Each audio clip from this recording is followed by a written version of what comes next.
राम राम भाई welcome back to another mini blog जमीती कि पूर्व कही कि मोर एमती किसी सिचुएसन मु वीडियो अपलोड करिया बंद कर देथिली। एक्चुअली सीन किछि एहा थिला कि सेम ईयर रे आम तीन जण माने बो भाई आ मोर ग्रेजुएशन कंप्लीट हेतिला। बाकी स्ट्रीम अलग अलग थिला। आ एमिति रे मोर हाई स्टडी पई भाई तार गवर्नमेंट जॉब पई आ बो तार प्रमोशन पई प्रिपरेशन चलथिला।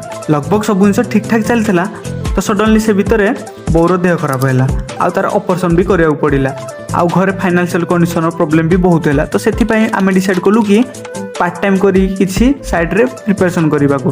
तापर मु लाइफ रे फर्स्ट टाइम ट्रेन रे आ फर्स्ट टाइम ओडिशा बाहर को जाइथिली। एमती रे बहुत मन दुख करूला। तो कौन करवा सिचुएशन किछि एमती थिला। एक्चुअली से दिन मत फील होता गोटे पुअर जिम्मेदारी कौन घर पाई।